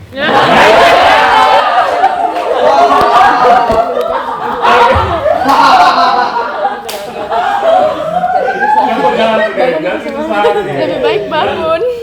Kalau kita jatuh cinta, hati hancur remuk. Jatuh itu sakit. Kamu nggak usah lah, saya saja.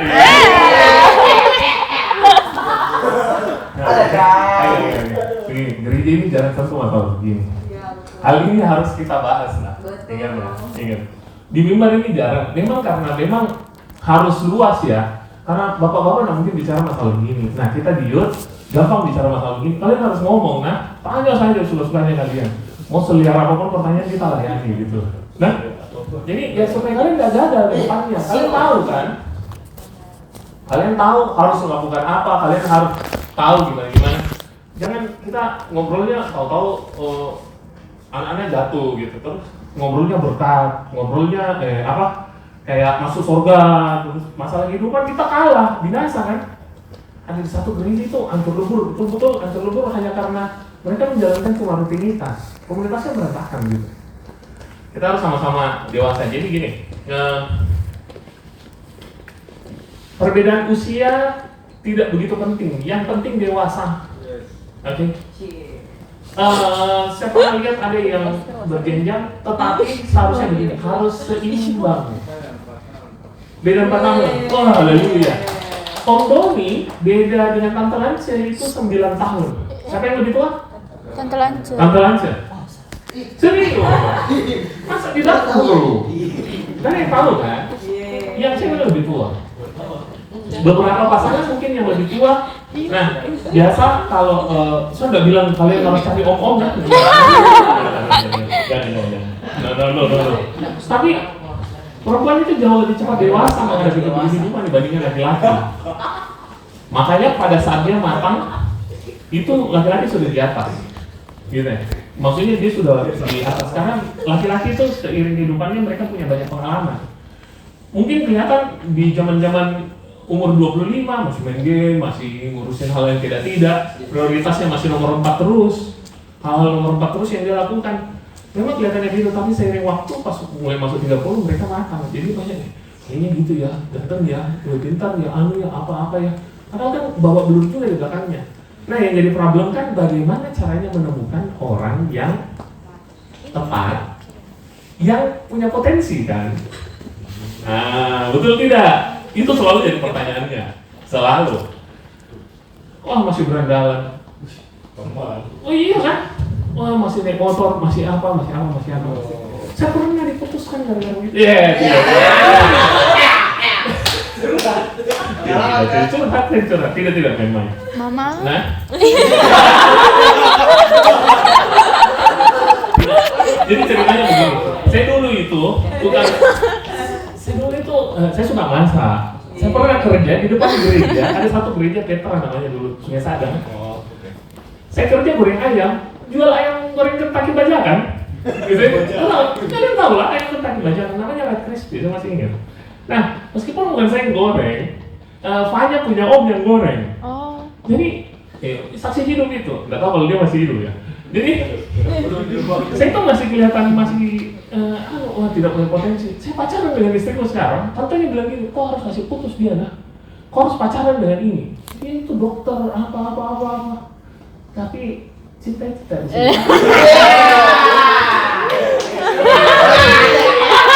Tidak. Tapi akhirnya, istriku tetap sama saya. Ada anak-anak yang luar biasa. Jadi, kan masalahnya gitu, bagaimana bagian perempuan bagaimana menemukan potensi kan laki-laki yang betul-betul yang akan jadi suatu maksimal, tapi kan ada proses.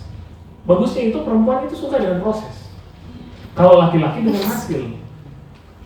Nah makanya ada saja perempuan yang nunggu, oh biar nih saya akan menunggumu walaupun kita jauh. Serius. Yang salah perempuan banyak kan bodoh-bodohi gara-gara itu ya. Iya kan, padahal laki-lakinya dia betul-betul bajingan gitu.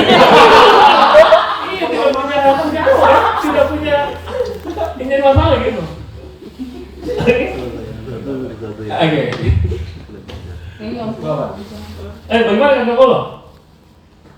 Oke, lanjut dulu. Sebelum saya curhat ke gereja, bagaimana saya tahu tentang jatuh cinta. Nah gini, bedakan antara kasih dan nafsu. Oke. Yang di atas itu dia tanya tips-tipsnya. Kayaknya dia lagi nafsu untuk mendapatkan. Loh, saya serius, saya tidak mau gini. Tidak. Dia tanya, adakah tips-tipsnya? Coba baca betul pertanyaannya. Saya sedang jatuh cinta. Oke. Saya sudah bilang kan jangan jatuh, kan? Oke. Jangan jatuh itu sakit.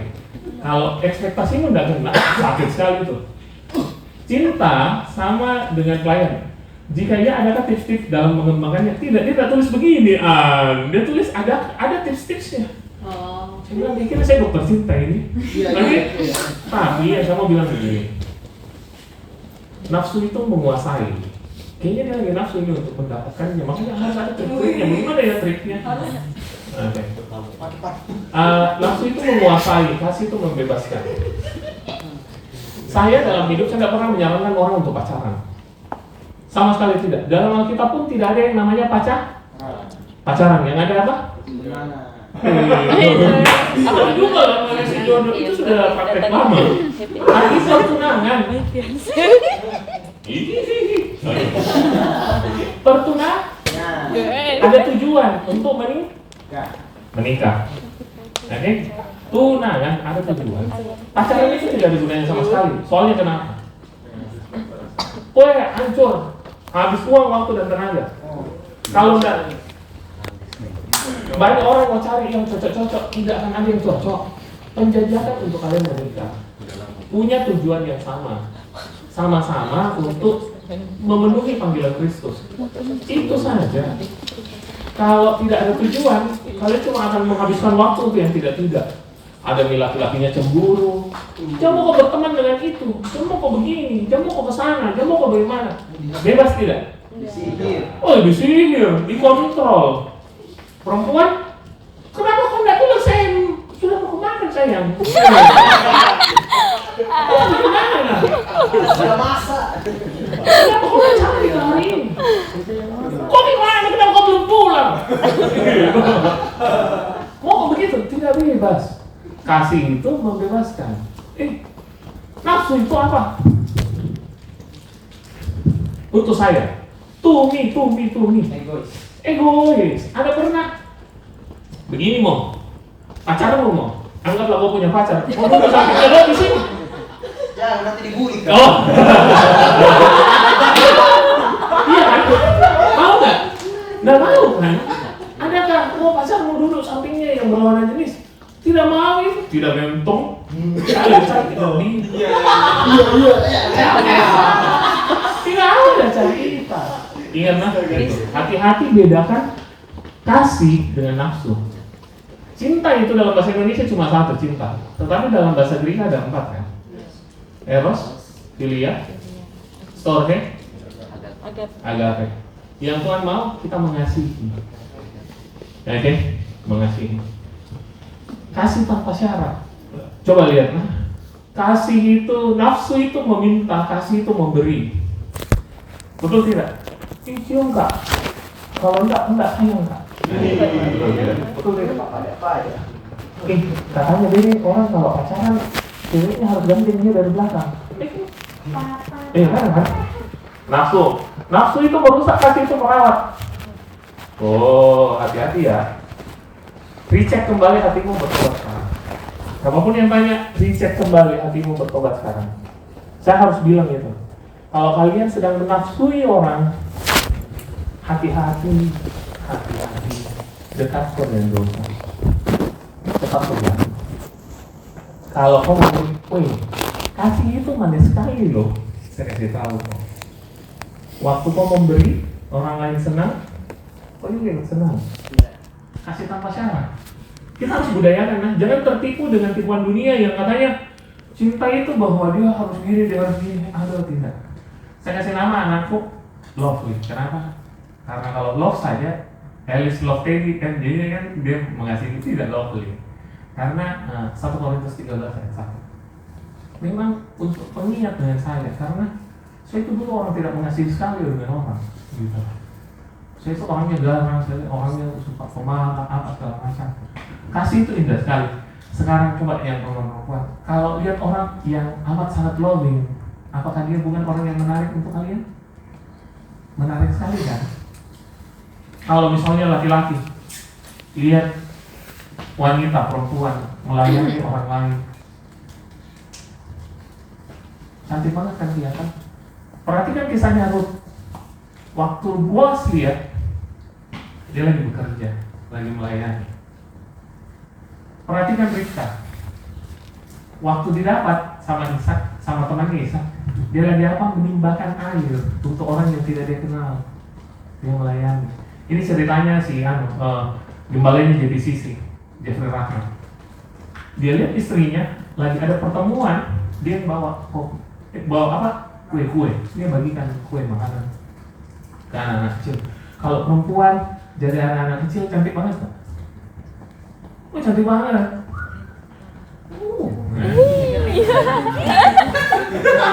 Kalau lihat perempuan hantam anak-anak, ini Ibu Tiri. Kalau dia nikah ini anak-anak udah jadi keset. Mana enak?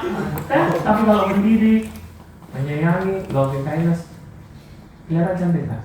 Itu indah sekali, sweetas. Apalagi laki-laki, protektor. Bukan perusak ya, bukan betul tidak? Bukan protektor itu overprotective. Kamu jangan pergi ke Huyos ya. Itu banyak laki-laki di sana. Bahaya kan? Jangan pergi Huyos ya, banyak laki-laki di sana. Saya nanti tersaingi. Sedikit-sedikit kerjamu cuma di dapur, dengan di kamar. Mau apa? Hancurkan. Oke, next. Ada pertanyaan nomor 2. Bagaimana cara mengetahui perasaan orang lain terhadap kita? Tidak ada yang tahu. Serius kan? Kau tidak bisa ukur dalamnya hati.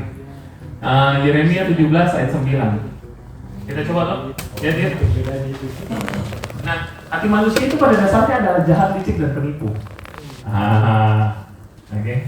Yeremia 19 mengatakan betapa liciknya hati, lebih licik daripada sesuatu.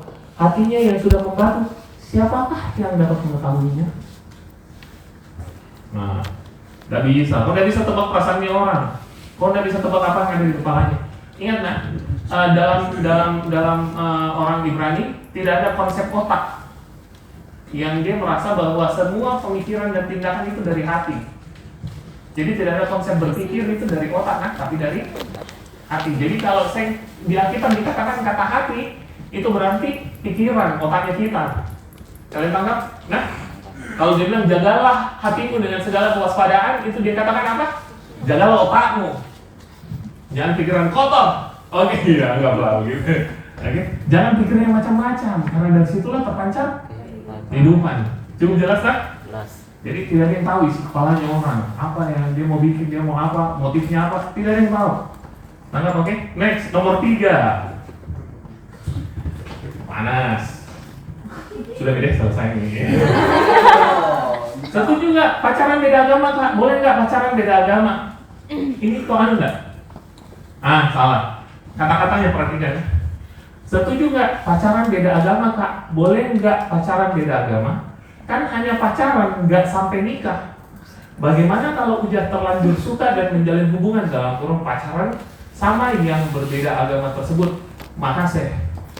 Ini nggak tahu temannya yang tanyakan supaya saya hakimi ini orang. Supaya saya sikat atau bagaimana? Atau dia sendiri yang tanya. Kalau dia yang sendiri yang tanya, dia jahat betul ini. Serius, karena dia mau ambil kesempatan saja dalam pacaran, gitu. Dia itu ciri-ciri orang egois yang Machiavelli, yang kemarin itu kita cerita soal kondisi manusia pada akhir zaman. Kesempatan saja, ya biar terserah sama rusak kok sama anu kan beda agama sih, itu nggak pusing. Toh saya nggak akan menikah dengan kau, hancur nggak? Hancur, jahat sekali. Kalau ada di sini bertobat, saya harus bilang serius. Ini orang nggak akan mencapai apa-apa dalam hidupnya, egois sih. Dia hanya memanfaatkan hal-hal tersebut. Saya nggak akan menikah kok dengan dia. Toh ada ruang agama. Kalau dia nggak mau pindah dengan saya, pasti kan nggak akan jadi menikah. Keluarganya mungkin akan mengamuk. Apa? Sudah menjadi bikin. Ini orang yang paling egois. Percaya sama saya. Evil. Dia nggak akan mencapai sesuatu. Kalau temannya yang tanya, ini kalian iseng sekali. Ini dia tahu tuh ada temannya pacaran beda agama. Terus udah gitu dia pura-pura tanya. Dia ingatnya disikat nanti. Itu ingatnya sudah sikat itu. Apa saja asal menguntungkan dirinya sendiri. Tolong bertobat, jangan boleh. Nah, kita skip pertanyaan nomor 6. Cara tahu pacar datang dari Tuhan di mana, Kak? Saya nggak tahu ini yang bertanya laki-laki atau perempuan, jadi saya jawab secara general. Nah, ciri-cirinya adalah seperti ini. Kalau perempuan itu mereka penolong. Apa yang menjalankanmu, menolongmu menjalankan visi dari Tuhan, itu dari Tuhan. Oke? Visimu dari Tuhan, keserupaan. Terus kalau cewek mau ajak kopi diskotik, itu serupa enggak? Itu dari Tuhan enggak? Enggak. Yang pertama, saya sudah bilang apa? Harus seimbang, harus dewasa dan seimbang. Seimbang itu bukan seiman. Oke, saya ulangi. Seimbang bukan seiman. Seiman banyak Kristen KTP. Saya mau pindah kok. Saya mau jadi baptis. Sudah itu saya mau ikut kau. Hati-hati. Ini jebakan setan ini. Serius kan? Hatinya orang siapa yang tahu? Oke? Jahatnya orang siapa yang tahu? Selesai itu ditinggalkan kok. Hancur kok. Saya banyak lihat kasus yang kayak gitu di gereja GPDI lain. Hati-hati ya, GPDI lain. Yang tahu itu pasti dia tahu. Akhirnya ditinggalkan, kasihan kan? Yang saya bilang hati-hati dalam memilih pasangan hidup. Seiman dan seimbang. Seimbang itu dalam pertumbuhan rohani. Oke? Pertumbuhan rohani itu seperti yang satu dewasa tetapi yang satu masih anak-anak. Yang satu sudah bicara bagaimana menjangkau jiwa, memuridkan orang. Yang satu masih berbohong boleh nggak kakak? Boleh kan?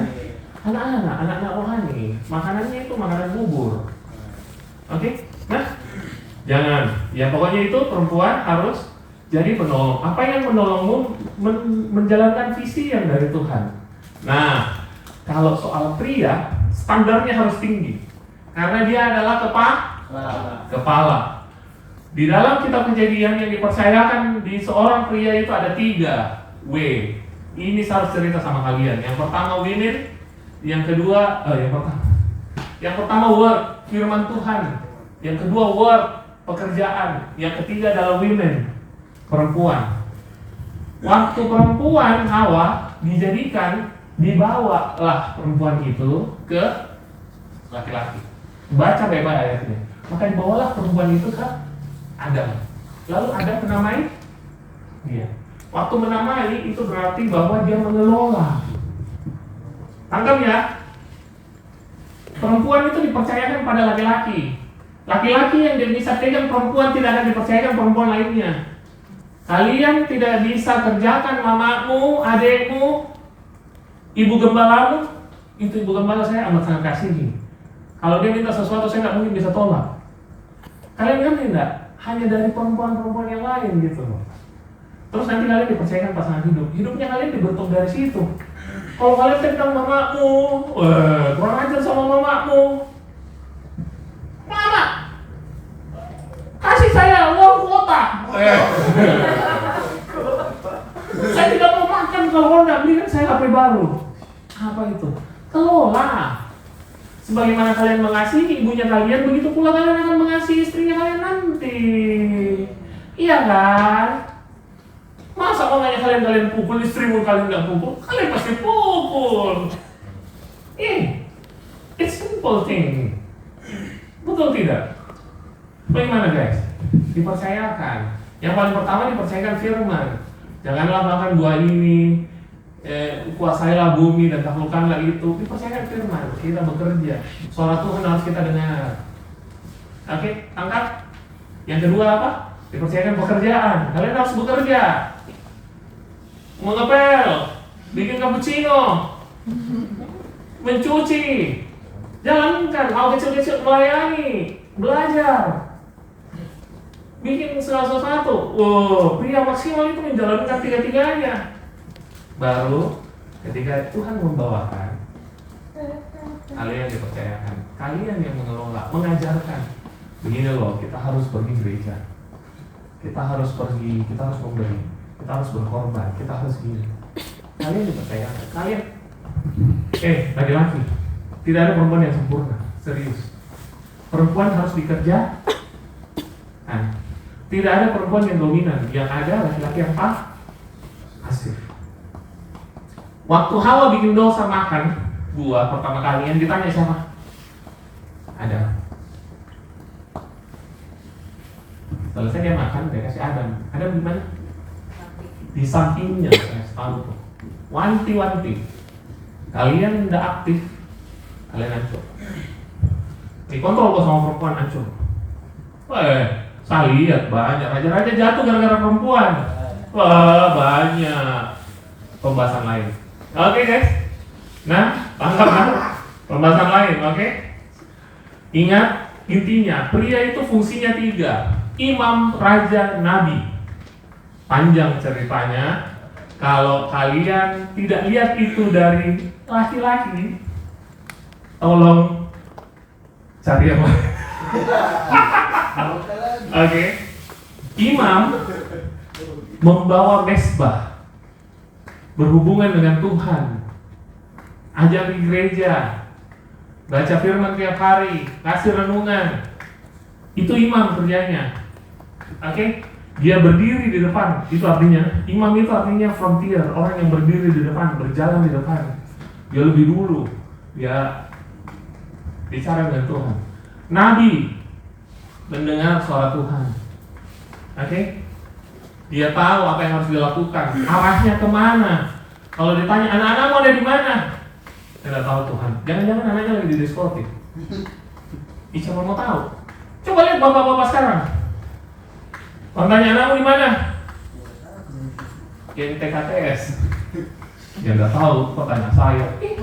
Nggak bisa. Tidak bisa, my bro. Laki-laki harus tahu. Tuhan, ini anakku. Saya mau bawa ke sini. Ini hidupku. Saya harus lakukan ini. Ini itu namanya ini bangsaku. Ini gerejaku. Ini pekerjaanku. Ini anuku. Dia tahu mau kemana. Dia punya visi. Nabi itu lihat, penglihatan itu visi. Vision, penglihatan. Penglihatan itu dari Tuhan. Nabi, saya mau arahkan ini anak-anak ini ke sini.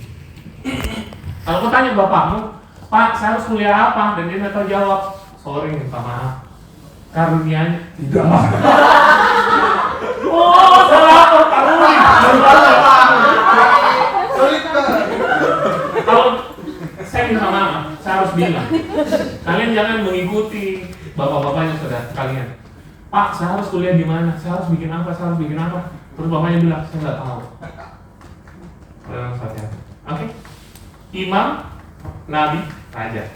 Raja itu dikenal karena undang-undangnya. Dia punya prinsip, dia punya value, dia punya undang-undang, karakter. Betul tidak kan? Tidak boleh merokok, tidak boleh judi, tidak boleh apa? Raja. Raja dikenal karena undang-undangnya, betul tidak? Terus undang-undangnya bolehlah pelacuran ada di area sini, boleh. Dia raja kan? Bolehlah Nusantara di sini. Oh, kenapa itu? Bagaimana? Anggap ya, terserah mau sudah apa, harus punya undang-undang. 3 ya, 3. Oh, kalian lihat potensinya itu? Nah, para wanita-wanita, tolong dijebak gitu laki-laki. Langsung cepat-cepat minta nikah. Tidak ada modal. Oke.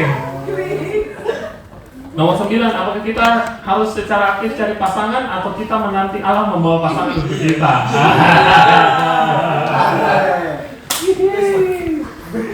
Ya, Tuhan itu suka-suka intervensi lah. Toh, makanya kalian harus peka-peka juga dengan perintah Tuhan. Nah, cerita tadi Ruth, Rika, itu intervensi Tuhan. Nah, Rika itu paling lucu nah. Jadi setelah cerita tentang Ishak, perhatikan kok. Pas ditanya Rika, kok mau hidup dengan saya? Pergi ketemu dengan Ishak. Apa jawabannya Rika? Tidak. Langsung iya. Kalau dia jawab tidak, pasti tidak terjadi. Tuhan pertemukan nggak? Tuhan pertemukan. Kalau dia pada saat itu bilang tidak, kalau sudah lihat tanda-tanda itu jangan buka HP orang lain bodoh. Ya Allah, biar nih deh, kantang dulu deh, biar dibelikan kak baju dulu deh. Tidak, sama-sama lah. Kalau sudah dewasa, sudah seimbang, lihat laki-laki, 3, perempuan adalah penolong, kelar. Angkat, nah. Laki-laki lihat wanita, penolong. Oke? Jangan bilang, oh dia bisa dandan, makeup. Prioritasmu apa? Tuhan atau prioritasmu cuma hubungan seks? Kalau yang masa kok cari pembantu ya? Waduh. Oke. Nanti kalau wanita, jangan salah dia ya, dia cari pembantu. Bercanda. Oke guys. Ya. Kalau kita mengasihi suami kita, masa kita tidak masakan? Masa nggak? Istriku saya bisa masakan, anak-anakku saya masakan, saya mengasihi mereka dengan sepenuh hati.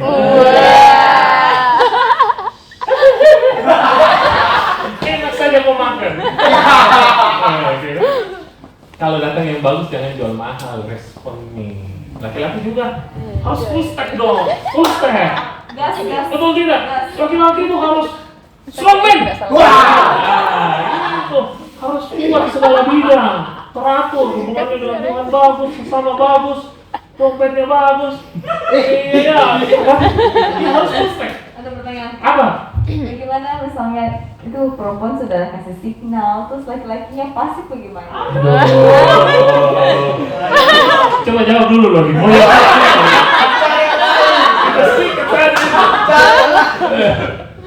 Iya, jadi ingat ya, kualitasnya itu ya. Yang kita penting adalah kualitas karakter.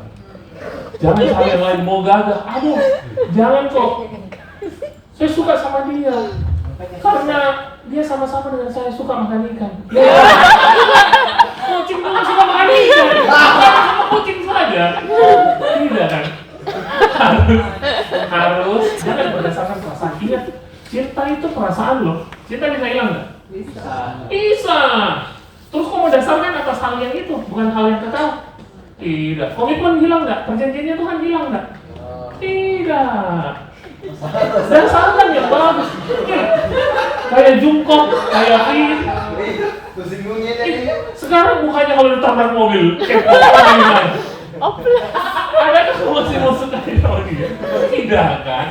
Umur itu semakin bertambah, segala sesuatu menyusut.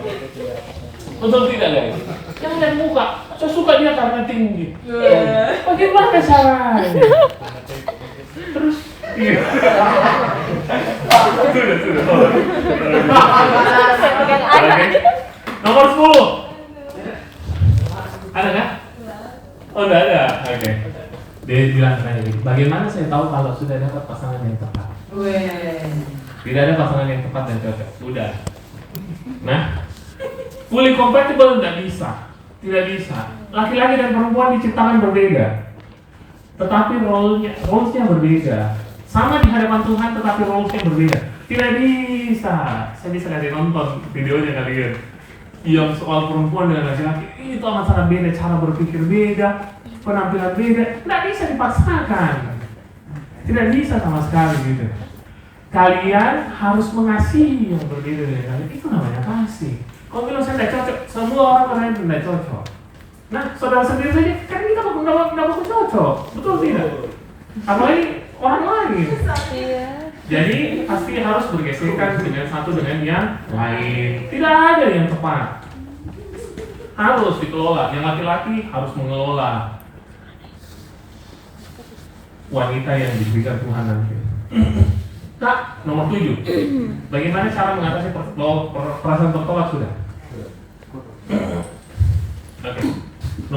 Ada satu nomor yang dari yang tadi saya masih ingat. Ada yang janggal di hati saya. Ada itu yang pertanyaannya dari Ari. Saya sepertinya merasa seperti orang yang harus kasih sayang, mencari sebuah pasangan dan tidak dapat. Saya selalu merasa kehilangan.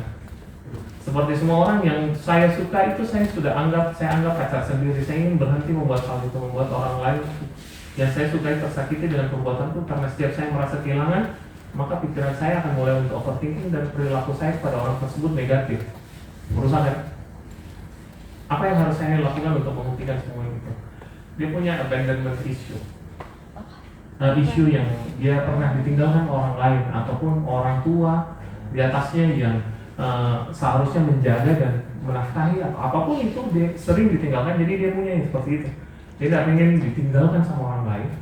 Dia sudah merasa kayak pacarnya sendiri.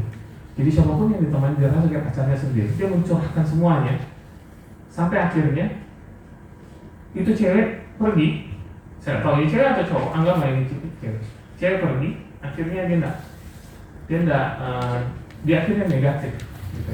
Bisa saja bertengkar, dia cerita jelek, akhirnya dia harus berhenti. Ini harus konseling, saya harus bilang. Dia isunya adalah dia ditinggalkan, abandonment itu seperti dicampakkan gitu. Sama siapapun, otoritasnya kah, orang tuanya kah, teman terdekatnya atau siapapun itu dicampakkan, di-neglect, diacuhkan gitu. Nah, ini kita butuh pemulihan dari Tuhan. Apapun itu kita harus merasa bahwa dia adalah orang yang butuh ditolong. Yes. Sampai di sini dia tidak bisa dulu untuk menjalin hubungan apapun dengan sebaiknya jangan, karena pasti saling melukai, akan jadi toksik sekali. Saya ngerti itu. Dia akan posesif dengan orang, dia akan gimana, dia akan merasa bahwa milikku, jangan orang lain nggak bisa. Itu ngeri sekali. Jangan coba-coba. Saya butuh, siapapun itu butuh pertolongan.